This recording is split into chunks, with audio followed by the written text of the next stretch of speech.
Ooh, I like this ambiance. Oh, I don't want to do this one.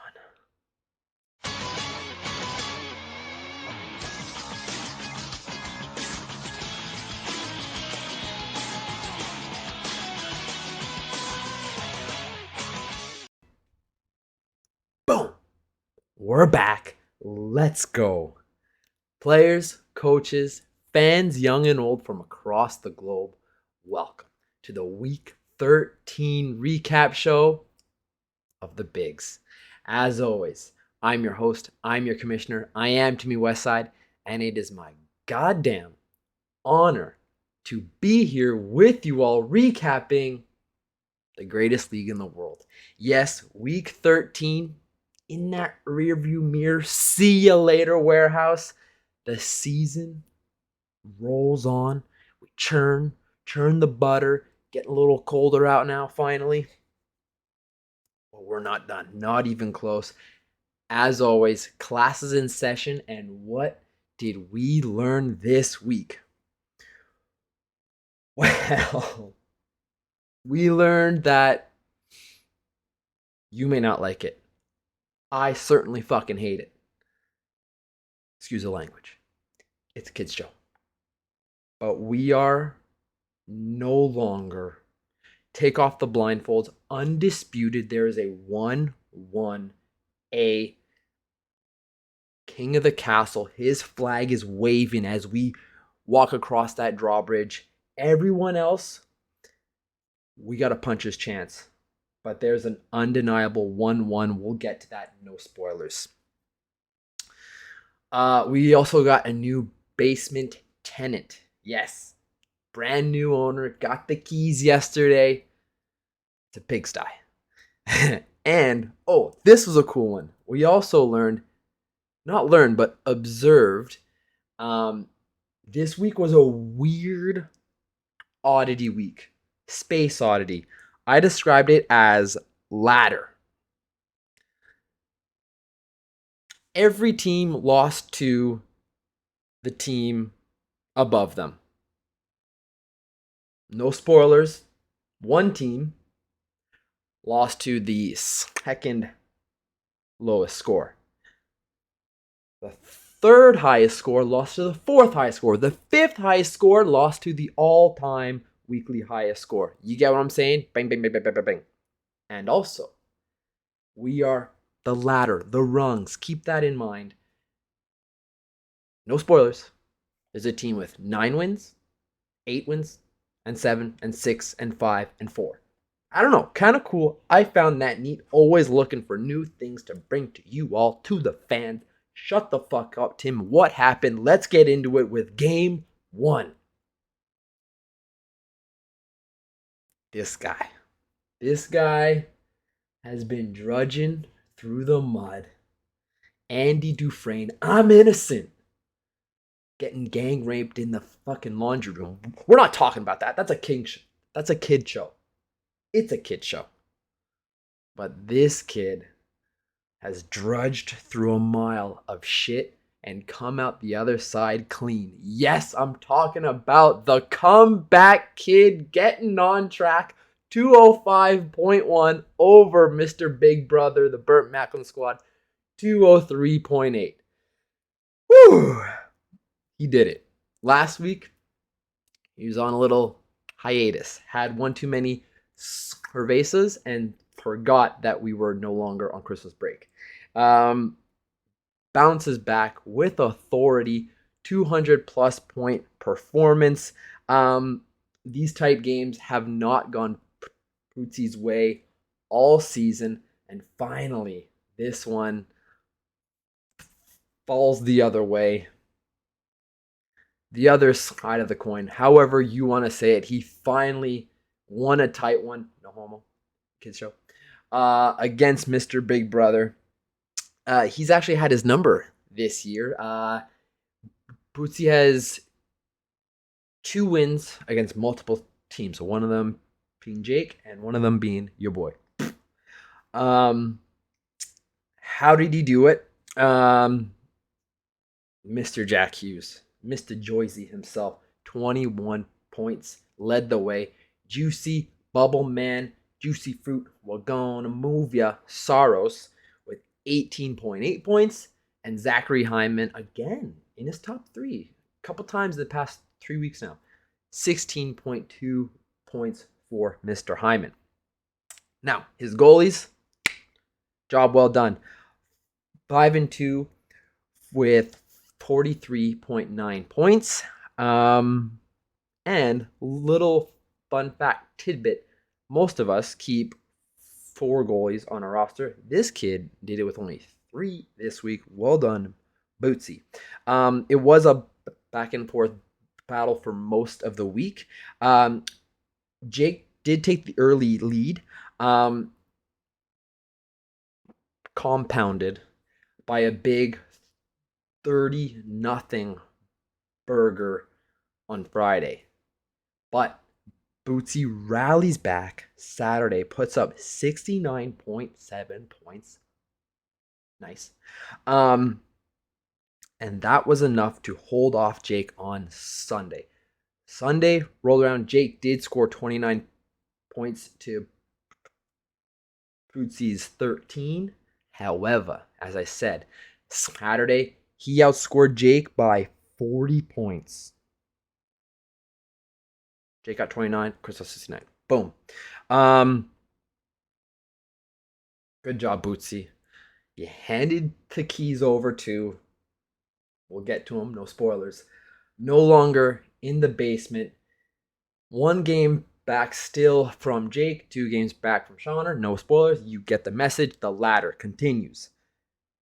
Nevertheless, it was time that the hens came home to hatch.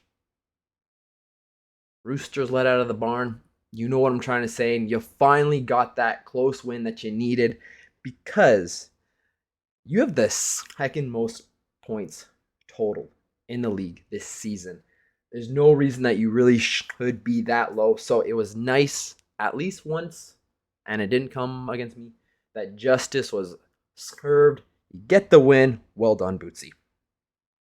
Jacoby, you're my cute little team in the corner. I'm always fucking rooting for you. Oh, so close this week. Bested by Baby Bro. I wrote that down. 1 and 2 on the season, as I mentioned. And like Christoph, how he's maybe out kicking his coverage. Your team on paper, in the grand scheme of things, is perfectly 500, and you're now 6-7, and it's kind of right where you should be with your goal differential of -3. What else did I write about you? Oh, hot start on Tuesday. 57 points on Tuesday. But as you mentioned, you needed it because as you looked later on down the week, you knew that you would need to have a buffer in order to contend. You did. Also close. But Bootsy, Saturday, that was definitely the difference maker. Just like Bootsy, if you compared your offense to his and your goalies to his goalies, very close. You as well went 5-2 in goalies for 45 points, and your top 3 were Darcy Kemper 21.7, Johnny Tavares 20.2, and Leon Cologne Draisaitl 17.6.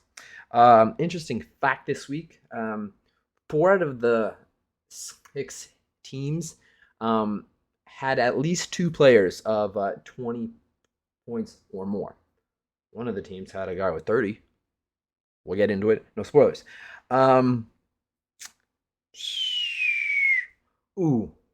Sunday.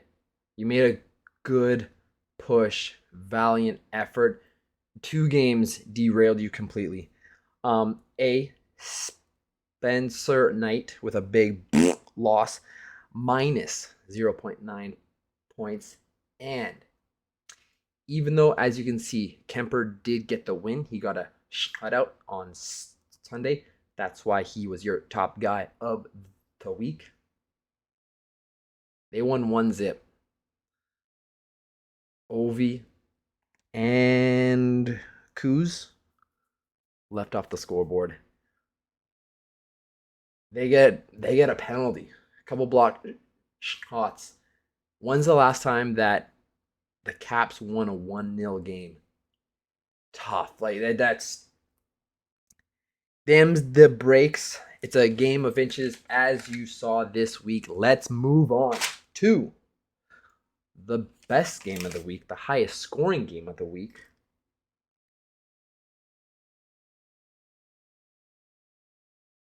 I introed Chris's win by saying, this fucking guy is a problem. Full-blown issue in the principal's office.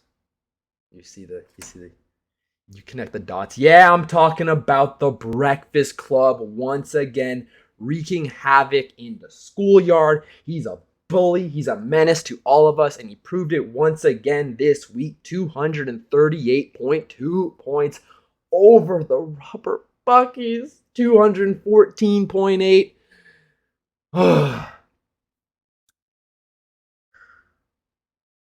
He was down to Ken early. But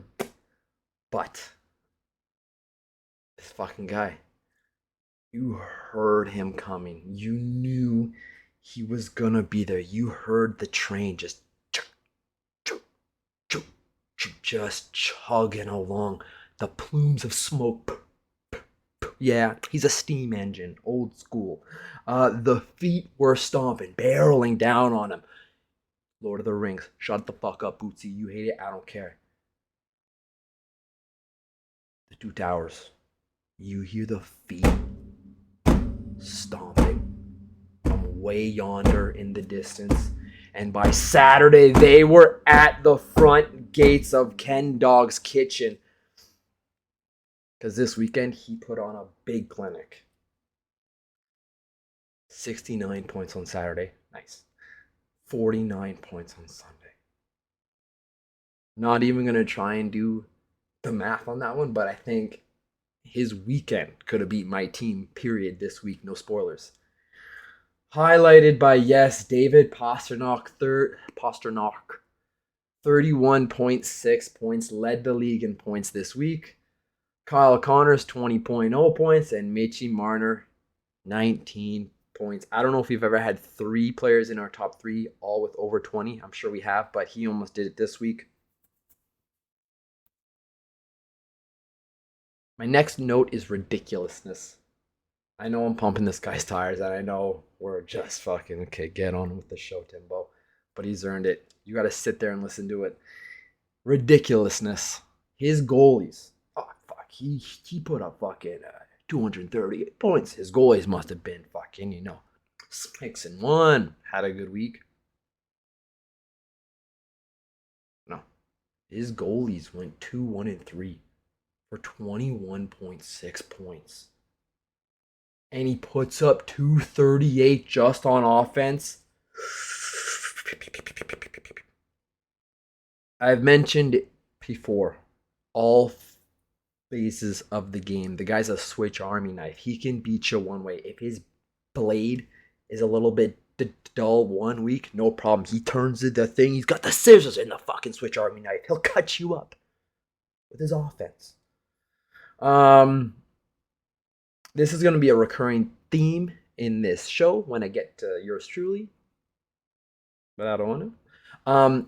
Every team here has a puncher's chance to beat everyone else. The caveat is Monsieur Lecompiere. You got to bring your best A game when you play him, and that still might not be enough. Last thing I'm going to say about Larry, because I know you're fucking sick and tired of hearing about this guy. He's top 2. His team is top 2 in, ready for this, goals, assists, power play points, short-handed goals, hat tricks, and goalie wins. Wagon, wagon, wagon, wagon. Whoops. Sorry about that, folks. Little technical difficulties. Little peek behind the curtain. I put my notes leaned up against my keyboard. I hit my notebook, which hit my space bar, and my computer went no more. You stop now. Stop talking about Larry. Where was I? Shoot. Yeah, I'm coming at you, Kenny boy.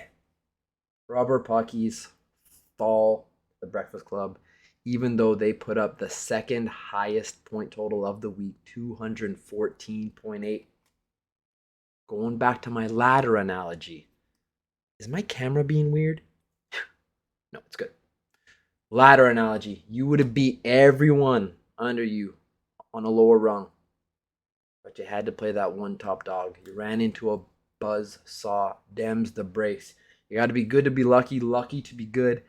And as your 7-game losing streak demonstrates, the luck's just not with you right now, kiddo. No more than this week. You had 4 days of over 30 points. 214.8 points was your second highest total of the season for your team. Just terrible luck that it had to come in a loss. We've all been there. Your top three, nice top three. Pierre-Luc Dubois, 21.6 points led the way. Matty Tkachuk, who's been there for you early and often, this kid, having a great year for the Puckies, 21.4 points. And Travis Konecny, once again, rounds out your top three. Sneaky great player for you this year. Just not good enough. And second highest point total of the week. I try to, I try and find out why. Why did you get that heartbreaking loss? And I think I found it. As I mentioned, Larry's goalies, kind of poo-poo pants this week. That was your opportunity because you had 10 goalie starts and only went 4-4-2 for a total of 35.6 points. 35 points is nice, but when you got 10 guys going and you're playing the big dog and you're oh so close and you're trying to break that skid, 3.5 points per start isn't quite enough to get it there. And specifically, gonna call him out. Ville Husso, 0-2 on the week for minus 0.1 points. Mr. Skinner, the Oil King, 0-1-1 this week for a total of 3.9 points. That's 4 goalie starts for a total of 3.8 points. There was your problem. There was the thorn in the cabbage patch. That's not a saying. My final note on you, kid. Yes, congratulations. Welcome. You are the new proud owner of a basement studio condo. You got squeaky floorboards. The roof's leaking from the other guy's toilet above you. Yeah, you're 4-9. Last place in the league. Silver lining. When you're only 1 game back from 5th, and 2 games back from 4th, and 3 games back the ladder. Still time to right that ship. Let's move on. Tough break. But, and I found it out today, I would rather lose that way. Putting up a good performance, good fight. You can go back to the drawing board and say, hey boys, we can build off this. Instead of having the Borland motherfucking flannel fucking backhanders, this is a kid show, whoop on you good, 196.4 points over Timmy Westside with 154 points. We'll talk about me in a second, but let's talk about Shauner, because yes, this was the family week, and this time, Mr. Younger's cuz said no more. No more, Timbo. I got you this week. This kid is now 7-6 on the year. He's within 1 game of me. He's within 2 games of first place. How you doing, kiddo? He was 0-2 against me this year, but as I said, he sonked me good this week. His top 3 were Brad Marchand, 21.6 points. Jimmy Timmy Stew, 21.4 points. And Tage, the bad man Thompson, 19 points on the week. They've been doing it for the kid all year. Brad Marchand, injured. Nice mid-season acquisition. His goalies went 3-3. Nothing to write home about. 23.8 points. Keep that in mind when I get back to what I'm telling you. Keep that stat in mind. For a while in this game, no one looked overly impressive at all. When you guys going through your weeks, going back and forth, putting up the big weekdays, me and Connor were just fucking playing tummy sticks. No one wanted to really take claim of this matchup until the weekend. Shauner said enough of this shit, and he put a world of hurt on me. This weekend, Saturday and Sunday, he outscored me 86 points to 42 points. I mean, quick math guy, I lost by 42 points. Shauner outscored me by 44. Sick weekend, Timbo. Shauner, he's 7-6. 1 game back from me, as I mentioned. 2 game backs from later, as I mentioned. Watch out for this dark horse. He's legit good. In his past 8 games, he's 6-2, and in his past 5 games, he's 4-1. Rough start to this season, but man, oh man, has he taken hold of his ship. Is this on? Better be. Legit dark horse. When they get into the postseason, I don't want to be playing him. Scary good, consistent lately, and you want to be playing your best hockey late in the season, heading into when the games matter most. That's what this kid's doing. I'm proud of you. I hate you because it came against me, but I'm proud of you. Now, as y'all know, having a little bit of a weirder winter schedule for the boy, for your kid, for your commish. And I wake up from a 6-hour slumber. Mine's backwards. What time is it? 1 p.m.? I wake up and the first thing I see is, fuck you and your goalies. Yeah. Shoved it fucking right up my hoop. Because I was on vacation this week. Last week, I came at Christoph. I said, hey, kid, thanks so much for taking the week off. Really appreciate it. My boys went, oh, wait. Where'd you guys go? They're having a 2-for-1 deal? Last minute? Boom. Hopped on a plane. Cancun. Having the little drinks with the little umbrellas. No shows this week. I'm starting to get a little angry. That's why I didn't want to do this thing. Listen, I'm not going to talk about X's and O's. You guys see it right there on the board. Can I talk about my 118 offensive total points this season? I could. This week, I could. Do I talk about my 15.9 points on a Saturday? I could talk about that. Do I talk about the fact that I had 3 people come to me this week? They say, hey, kid, hey, Dimbo, you're looking good. Help me help you. Your goalies, you're a one-trick pony. Maybe some trades happen. We need a goalie. I said, no, I'm good. I'm going to live and die by the sword. You guys know. Hubris. I could talk about all of that, but I'm going to get emotional here. I'm 8-5. I'm a goddamn Trojan horse. Hollowed out fraud. Smoke and mirrors. That's how I've gotten to this point. Are you kidding me right now? I'm like 4th highest scoring total team this year. You should see my notes on me right now. It's like the always sunny in Philadelphia guy with the fucking whiteboard, arrows pointing everywhere. There's a fly in the ointment. Not enough light boats on this ship. Oh, panic button. I'm seeing the fucking iceberg. Trying to turn the big wheel, but it's not fucking working in time. My top three. As I said last week about Kristoff and Kendog, your top goal scorer is at 13 points, so that's not going to get it done. Honk. Zegras, 13.4 points. Shifley, 11.3. Shesterkin, 10.9.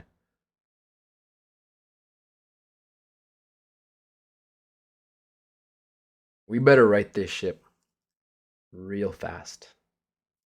Because week 14, yeah, I'm done talking about me. You don't want to hear about me. Week 14, let's take a look at what's going to happen.